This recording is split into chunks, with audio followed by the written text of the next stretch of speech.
Shalom, shalom, Beth Ariel et amis de Beth Ariel. Bienvenue à notre service de Shabbat. On a très envie d'approfondir le passage qu'on va étudier ce matin et qui est un passage de ce livre passionnant de l'évangile de Marc.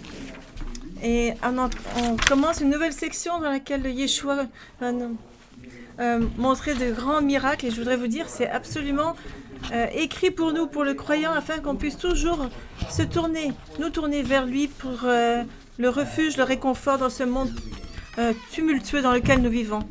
Encore une fois, vous savez, quand on est dans l'évangile de Marc, eh bien, on voit qu'il y a quelque chose qui coïncide avec la lecture de la paracha dans les synagogues.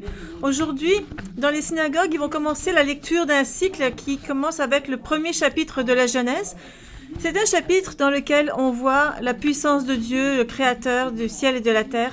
Et curieusement, dans ce Nouveau Testament, Brit Hadasha, dans ce passage de Marc, on voit aussi la souveraineté de Yeshua sur la nature qui est clairement illustrée. De plus, vous savez, la lecture de la Haftarah dans la synagogue, c'est-à-dire la lecture des sections concernant les prophètes, cette section-là aussi va faire référence à Ésaïe 42, qui donc est ce chant du serviteur qu'on voit dans Ésaïe, qui parle du serviteur du Seigneur, c'est-à-dire le Messie. Et dans cette section, ça coïncide avec le passage qu'on va voir aujourd'hui, parce qu'encore une fois, on va voir la puissance que Dieu a sur ce monde et sur la nature, qui va être soulignée. Si vous prenez Ésaïe 42, verset 3, ça dit « Il ne brisera point le roseau cassé et il n'éteindra point la mèche qui brûle encore. Il annoncera la justice selon la vérité. » Ça, c'est une référence à la deuxième venue. Mais ce n'est pas une image du roi qui est montrée ici, mais une image du serviteur, Jésus en tant que serviteur, et qui va aboutir dans le chapitre 53 d'Ésaïe. Et dans ces passages, en fait, de la Genèse et d'Ésaïe, on voit que ça coïncide avec le passage qu'on étudie aujourd'hui. Mais avant de parler de tout ça, il y a plusieurs choses qui sont en train de se tramer dans le monde, en particulier dans la nature, qui vont vraiment être un peu des signaux pour nous montrer à quel point le Messie va revenir bientôt. On avait parlé déjà dans d'autres sessions de combien il y a des nouveaux mots qui sont apparus, qui ont l'air d'être ordinaires maintenant à nos oreilles. Des mots comme par exemple nucléaire, Armageddon. Ce sont des mots qui sont prononcés par les bouches des politiciens. Mais il y a encore un autre mot qui émerge en ce moment dans le monde de la science, c'est le mot apocalypse. Il parle d'un phénomène qui s'appelle l'apocalypse climatique. Et ce nouveau titre décrit... En fait, ça se trouve pas dans le livre de l'Apocalypse, bien sûr, mais c'est un titre qui parle d'un scénario qui était prévu et qui concerne l'écroulement global de notre civilisation. Ça sonne vraiment apocalyptique, n'est-ce pas? Ça fait des années que les scientifiques donnent des avertissements au monde concernant les grands changements qui sont en train de se dérouler devant nos yeux.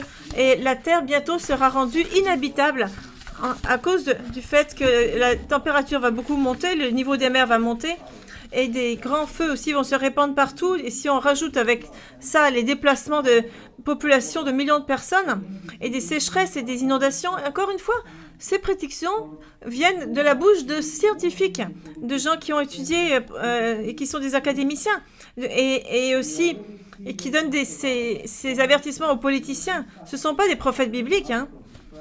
Et pourtant, nous voyons ces effets autour de nous. Par exemple, il y a un article qui décrivait récemment qu'il y a des milliards de crabes des neiges qui ont disparu des eaux qui sont du côté de l'Alaska. Pouvez-vous imaginer des milliards? Et ils ont aussi dit qu'il y avait... ça n'a pas été causé par la surpêche du tout, c'est le résultat direct des changements climatiques. Ils disent aussi que la population des crabes des neiges a été réduite de 8 milliards en 2018 à 1 milliard en 2022. C'est un des exemples des choses qui se passent autour de nous.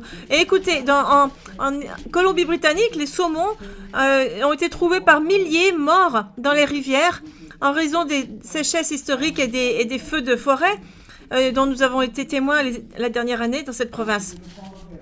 Maintenant, si vous pensez aux ours polaires qui, eux, ont besoin de la glace pour pouvoir voyager, chasser, se reposer et se reproduire. Aujourd'hui, la glace se réduit tellement dans la région de l'Arctique qu'ils n'ont plus où aller. Et en fait, la glace s'est réduite, la surface de la glace a été réduite de 12,6% en 10 ans. où est-ce qu'on va avec tout ça? Toute la disparition d'espèces animales et tout ce qui se passe sur cette terre ont un lien direct avec la Bible, parce qu'il y a des signes tout à fait similaires que le Seigneur a donnés dans les Écritures, afin, par exemple, d'avertir Israël de guerre qui allait approcher. Et quand on combine ces signes bibliques avec tout ce qui se passe autour de nous, c'est très possible que le Créateur de cette planète essaye de parler à travers ces scientifiques pour nous réveiller. Et avant que la destruction de Jérusalem ait lieu, avant que le premier temple ait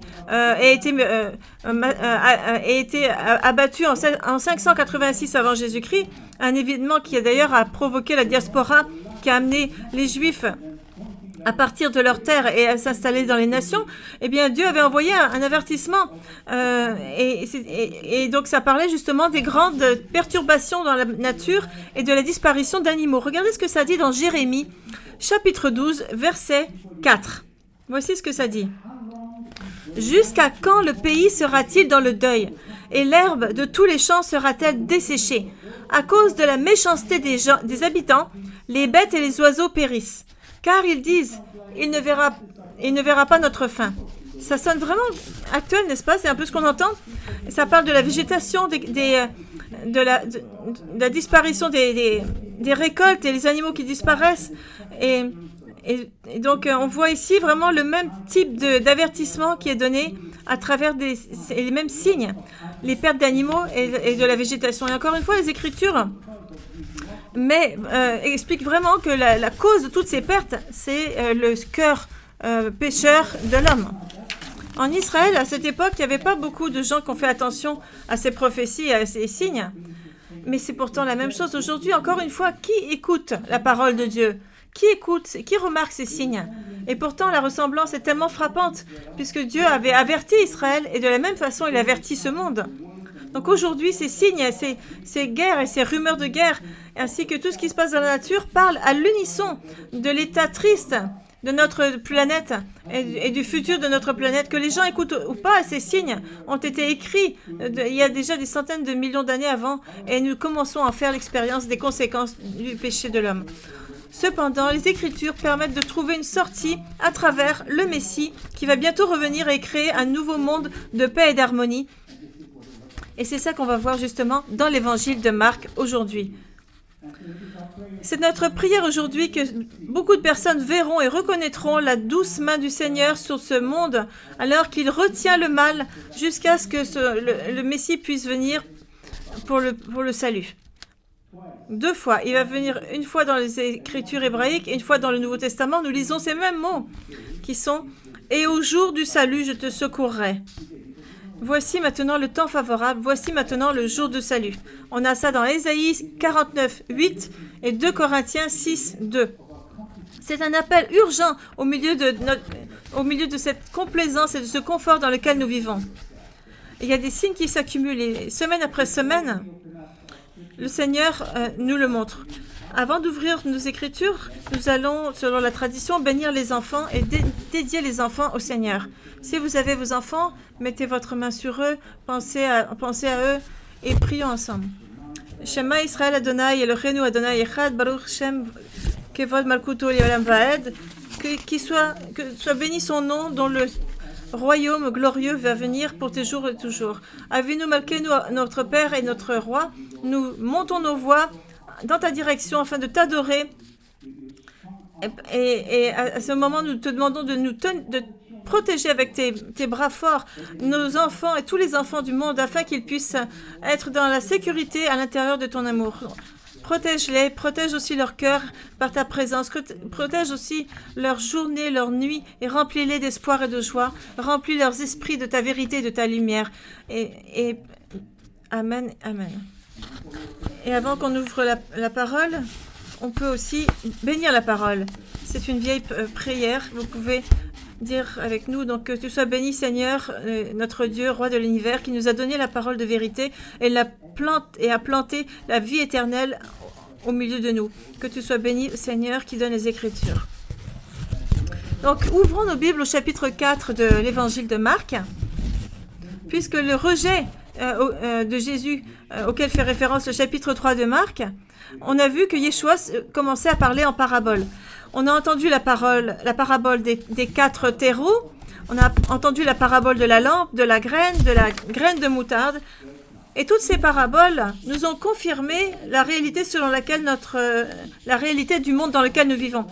Et nous voyons que le christianisme est divisé entre le blé et l'ivraie, et que maintenant le côté sombre du christianisme va prendre de grandes proportions, et que ça va représenter la majorité des gens, et que ça va être tellement puissant que ça va décourager les croyants qui vont essayer de se battre contre ça.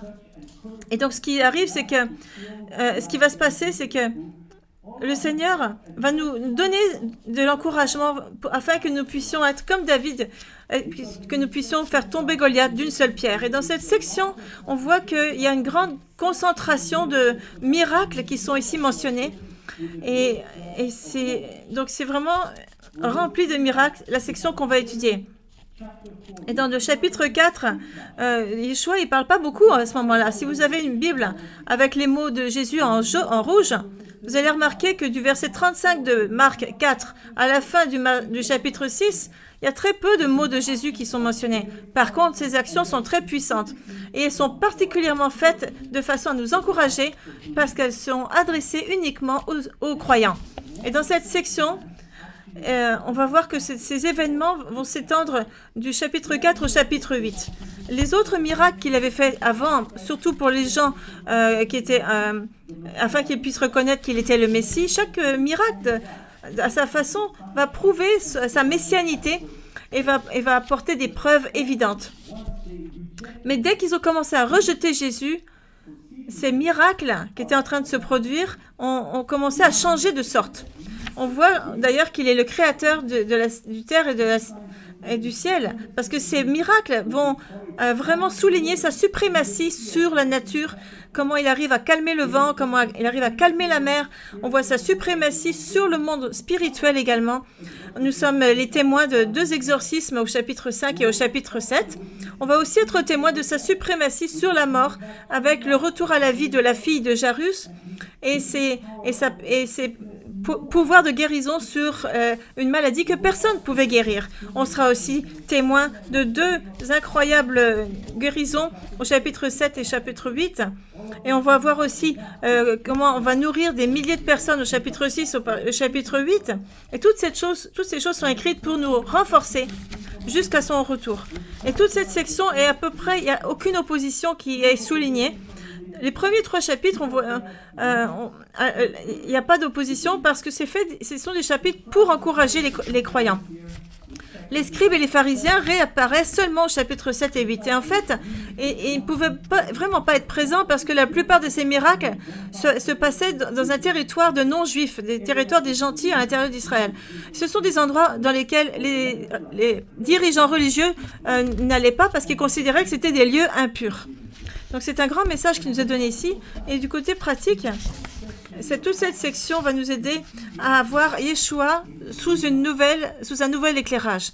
Ça nous rappelle de l'époque, vous savez, quand Moïse était amené à libérer les Israélites d'Égypte, et donc il a demandé à Dieu dans Exode 3:13.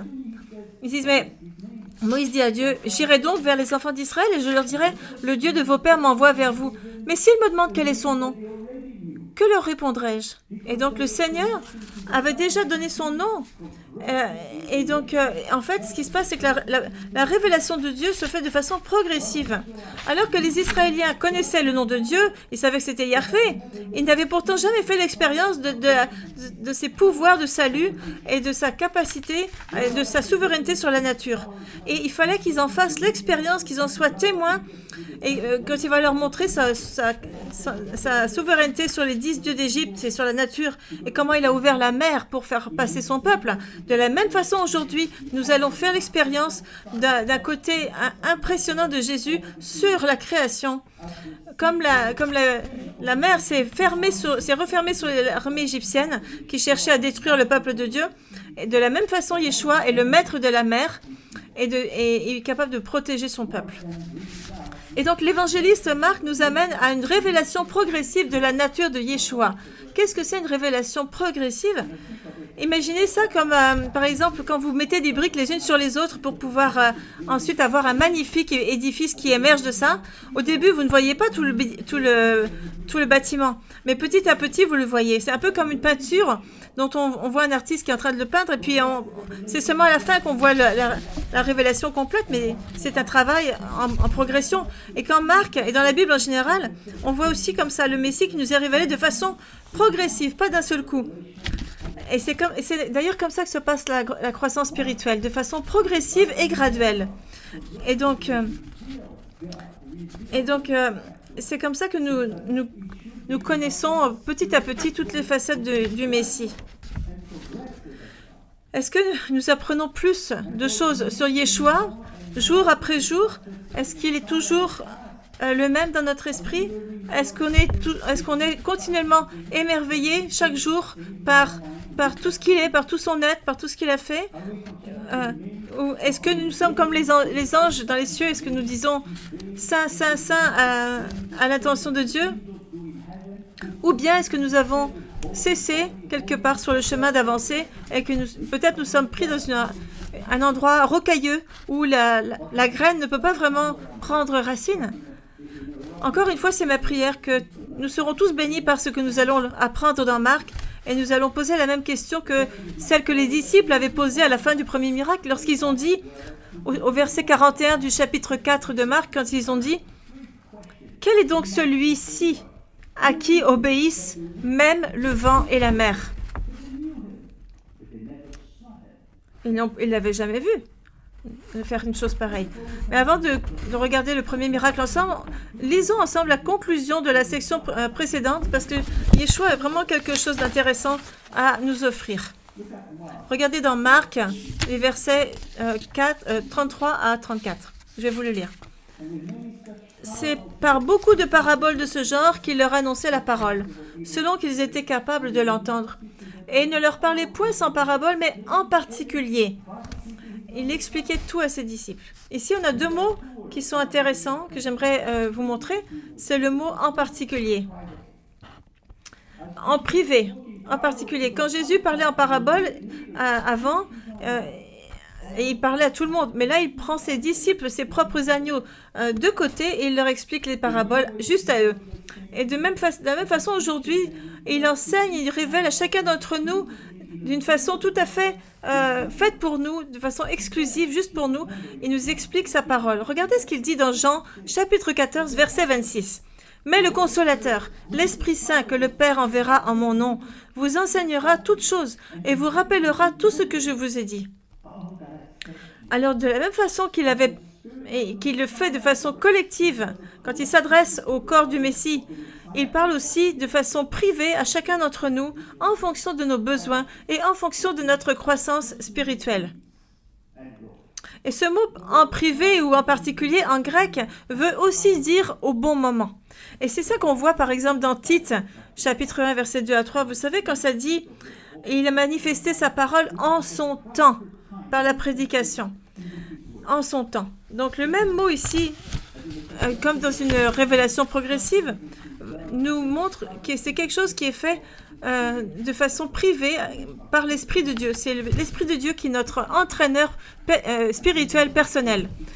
Et de la même façon, Yeshua parle de ces choses qu'il nous aurait dites.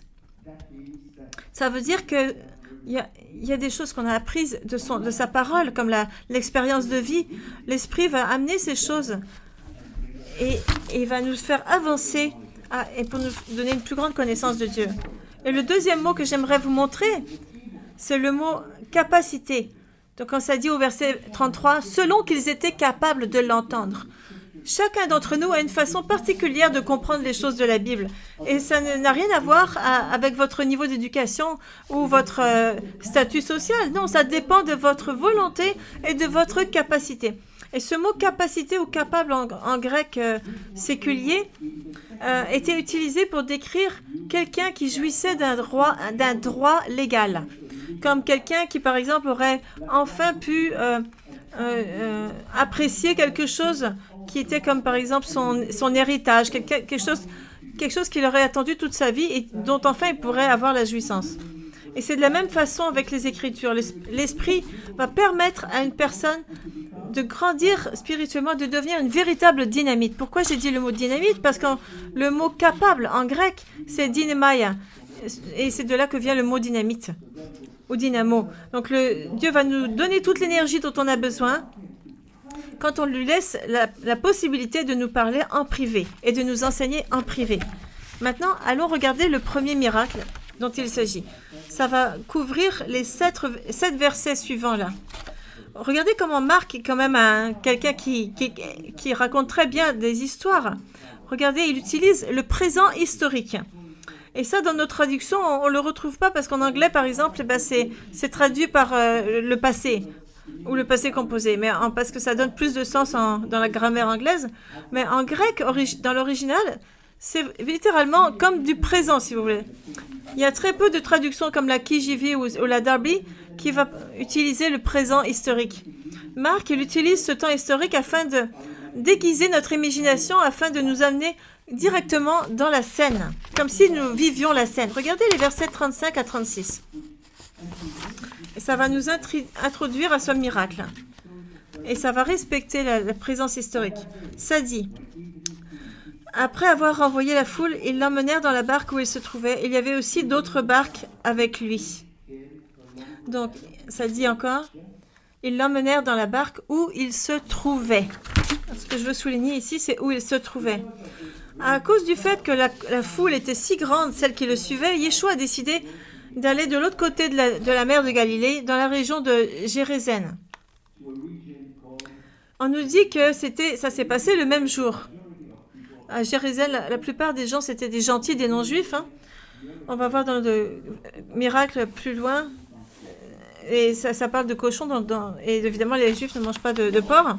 On nous dit aussi que ça s'est passé le même jour. Le même jour, ça réfère au jour auquel Yeshua a donné les paraboles concernant le royaume de Dieu. Et qu'on a regardé ensemble la semaine dernière. Et ici, il a choisi un moment... qui était quand le soir arrivait, donc sur le soir, quand tout devenait sombre et qu'il n'y avait plus de signes, il savait qu'il y avait une tempête qui était en train de se préparer. Mais pourquoi il y a ce mouvement à ce moment-là? On voit maintenant que c'était le temps pour Jésus de transférer la connaissance en foi. C'était le temps pour les disciples d'utiliser leur connaissance en foi. Cependant, les disciples, c'était des marins assez expérimentés. En tout cas, 4 d'entre eux. Il y avait Pierre, André, Jacques et Jean, qui étaient quand même des pêcheurs qui connaissaient bien la mer.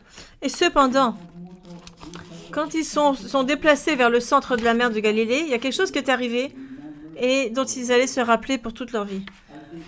Comme ils se déplaçaient à la voile, une grosse tempête a commencé à se préparer.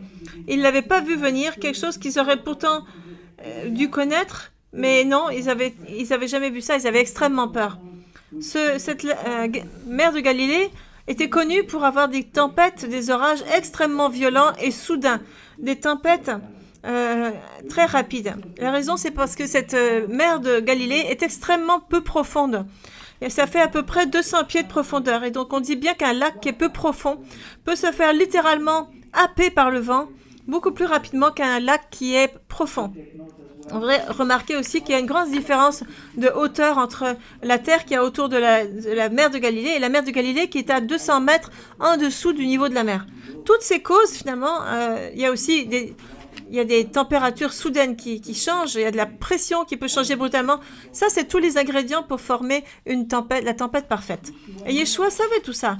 Il n'allait pas laisser le bateau couler, bien sûr.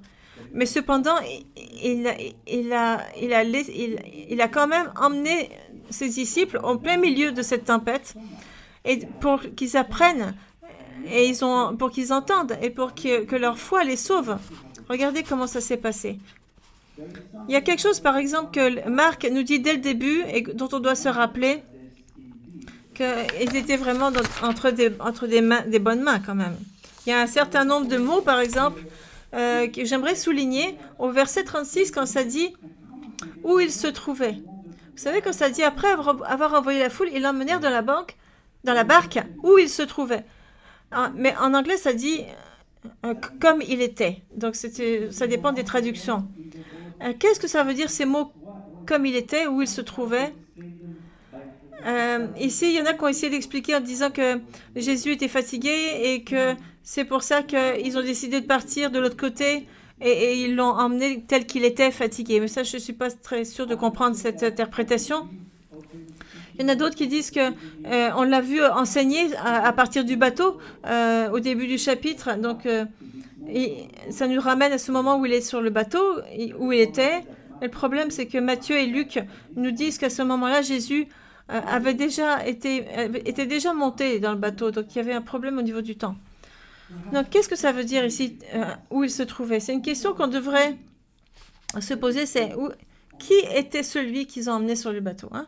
Qui était cet individu qui était décrit dans cette expression où il se trouvait? Regardez la grammaire. En regardant la grammaire, on va comprendre un peu mieux. Le verbe « être » est au temps imparfait. C'est à l'imperfectif. Ça montre un état d'être qui continue dans le passé. Donc, si on regarde ce miracle, il était sur le point de faire un miracle. Et ce commentaire nous permet de considérer qui il était. Si vous prenez par exemple dans Jean 1.1, vous savez quand ça dit « Au commencement était la parole, et la parole était avec Dieu, et la parole était Dieu ». Ici dans Jean, on nous amène à considérer la déité de Jésus et l'autorité absolue qu'il a sur l'univers à travers le verbe « être ». Et donc ici, il y a un commentateur qui a remarqué, qui dit que en fait, l'imparfait du grec, ou le mode imperfectif du grec, désigne l'existence divine comme une qualité durable. Donc c'est l'idée d'une présence qui dure. Et ça nous amène à considérer la nature divine du Messie. Vous savez, quand on apprend que Yeshua était au début, qu'il était avec Dieu, qu'il était Dieu. Et dans Marc, on nous dit qu'il était comme il était ça nous montre qu'il est celui qui est puissant, qui va nous donner toute la protection et tout ce qu'il faut pour que ses disciples apprennent. Et comme il était au début, comme il était dans Marc, comme il est encore aujourd'hui. Et le livre des Hébreux nous dit que Jésus-Christ est le même hier, aujourd'hui et éternellement. Et donc ça, c'est une introduction vraiment puissante à la nature du Messie. Et avec ça, regardons un peu le miracle dans son déroulement. Alors là, ça nous amène en plein milieu de la mer de Galilée. Et vous prenez le verset 37 jusqu'au verset 41. Voici ce que ça dit. En pleine obscurité, au milieu de la mer de Galilée. Il s'éleva un grand tourbillon et les flots se jetaient dans la barque au point qu'elle se remplissait déjà. Et lui, il dormait à la poupe sur le coussin. Ils le réveillèrent et lui dirent « Maître, ne t'inquiètes-tu pas de ce que nous périssons ?» Et regardez un petit peu ce qui arrive à ce moment-là. S'étant réveillé, il menaça le vent et dit à la mer « Silence, tais-toi !» Et le vent cessa et il y eut un grand calme. Puis il leur dit « Pourquoi avez-vous peur ainsi? Pourquoi n'avez-vous point de foi ?» Et ils furent saisis d'une grande frayeur et ils se dirent les uns les autres « Quel est donc celui-ci à qui obéissent même le vent et la mer ?» Donc ils étaient littéralement terrorisés. Au milieu de cette énorme tempête, en plein milieu dans le noir, en plein milieu de la mer de Galilée, c'est quand même puissant tout ce qui s'est passé. Et donc ici, on a deux situations tout à fait, comment je dirais, contradictoires. Il y a une tempête qui se déchaîne et puis Jésus, il dort pendant ce temps-là. Les vagues faisaient plusieurs mètres de haut et remplissaient le bateau. Et ils étaient tous complètement paniqués. Et pourtant, c'était des marins expérimentés. Et puis Jésus, lui, à la poupe du bateau, c'est-à-dire devant, que peut-être que c'était un petit peu élevé, la poupe en question, comme ça, il ne recevait pas d'eau. Mais toujours est-il qu'il dormait sur un coussin. Mais j'aimerais vous demander, est-ce que vraiment Jésus, il dormait? Moi, je pense que oui. Et si ça se trouve, il dormait très profondément. Parce que dans son humanité, il avait tout à fait confiance dans le Père. Et donc, il pouvait dormir même dans une tempête violente. Et un tel sommeil non dérangé est un signe de confiance dans la puissance et la protection de Dieu, son Père. C'est la première chose qu'on va apprendre en lisant cette histoire. Mais les disciples, ils ont paniqué. Et quand ils ont paniqué, ils l'ont appelé avec tous les titres qui leur venaient à l'esprit.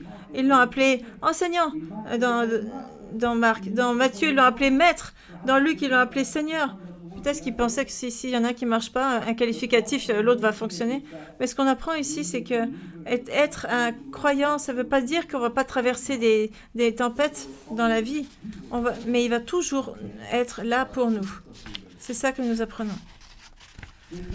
C'est quand Yeshua s'est tourné vers eux et leur a dit « Mais pourquoi avez-vous ainsi peur? Comment n'avez-vous point de foi ?» Après toute la formation qu'ils ont reçue, ces 12 disciples étaient tellement... croyaient si peu, étaient si incertains, n'avaient pas de confiance. C'était pas un très bon début, mais cette information, elle a un but. Ça nous prouve une fois de plus que sans l'esprit, la vie du croyant n'aura pas de fruits. Et quand nous recevons l'esprit, comme on voit dans Acte 2, ce même esprit va demeurer dans le cœur de chaque croyant et commencer à faire des choses miraculeuses et à dire des mots, à donner la parole du salut aux gens. Et tout ça, ça va se faire avec une grande confiance. Peut-être nous devrions aussi prendre ces mots. Pourquoi avez-vous peur? Et on devrait l'imprimer quelque part chez nous afin qu'on puisse toujours se rappeler. Yeshua ne rabaissait pas ses disciples quand il leur a dit vous n'avez pas de foi. Non, il les encourageait à réfléchir sur les choses qu'il avait faites et à se dire et à comprendre qu'il est là pour eux. Et remarquez comment il a parlé au vent. Hein, il s'est réveillé, il menaça le vent et dit à la mer, « Silence, tais-toi !» Et le vent cessa et il y eut un grand calme. Ce sont des mots qu'il a utilisés, comme si c'était des objets animés à qui il s'adressait. Ou peut-être c'était un moment où il a littéralement défié le monde démoniaque, puisque le mot menacer ici dans ce verbe est le même qui est utilisé au chapitre 1, verset 25, quand il parle du fait qu'il a repoussé les démons. Et regardez de quelle façon le vent s'est calmé et le vent est tombé. C'était parfaitement calme. Il y a un autre miracle ici, qui a dû s'arrêter aussi. Et ça a dû être un miracle qu'ils n'ont jamais pu oublier. Ce silence, ils n'ont jamais dû l'oublier. On peut résumer la puissance de cette histoire avec les 3 mots. Les mots méga, vous savez, qui sont utilisés dans les 3 phases ici. Le mot méga, en grec, ça veut dire large, grand, surprenant. Et donc, il y a une méga tempête, un méga calme, une méga peur. Vous voyez? Donc, vous voyez, on pourrait dire que c'est un peu le dénominateur commun de ces 3 étapes. Et donc, quand ils ont commencé à avoir peur, pourquoi? Ils ont commencé à avoir peur parce que quand les disciples ont réalisé ce qui se passait, ils étaient plus apeurés quand ils ont réalisé une autre facette de qui était Yeshua. Ils ne savaient pas qu'il était à ce point puissant. C'est lorsque, à ce moment-là, ils se sont regardés et ils se sont dit, mais qui est-ce? Qui est que même le vent lui obéit? Donc là, ils ont eu leur connaissance du Messie s'est beaucoup améliorée avec cet événement. Ils étaient beaucoup plus équipés pour faire face au miracle suivant dont on va parler. Certainement, ils devenaient conscients de la maîtrise sur la nature qui est attribuée uniquement à Dieu dans les Écritures. Et ça, ils ne le savaient pas à ce moment-là. C'est pour ça qu'ils ont dû avoir tellement peur à la fin. Par exemple, vous savez, Job, quand il parle de la grandeur de Dieu, voici ce qu'il dit. Regardez au chapitre 26, verset 11. « Les colonnes du ciel s'ébranlent et s'étonnent à sa menace. Par sa force, il soulève la mer. Par son intelligence, il en brise l'orgueil. » Job 26, 12. Et encore la parole, ici la même Ra qui est incarnée et qui fait tous ces miracles. Miracles que seul Dieu peut faire. C'est exactement ce que ça veut dire rencontrer Dieu. Et ça, comme résultat, ça peut être une grande paix que vous ressentez. Mais il doit y avoir cette espèce de grande peur, cette espèce de grande... comment je dirais, fascination de Dieu. Mais il y a encore d'autres éléments dans cette petite histoire qui peuvent nous montrer l'étendue de ce miracle. Avez-vous remarqué que Yeshua dormait sur un coussin? Ça devait être tellement confortable, il devait être tellement tranquille, il dormait à la poupe sur le coussin. Seul Marc rapporte ce détail et le mot grec pour oreiller, pour coussin, se trouve seulement là, à cet endroit-là dans le Nouveau Testament. On se demande pourquoi il y a ce détail qui nous est donné. Il y a un autre endroit dans les Écritures qui parle justement d'un oreiller ou d'un coussin et qui a beaucoup de similarités avec l'histoire qu'on est en train de regarder. Je ne sais pas si vous pouvez trouver.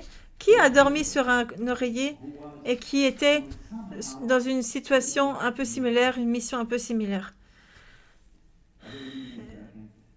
J'entends pas ce que vous dites, mais qui a dormi sur un oreiller? C'était Jacob, l'ancêtre de Yeshua.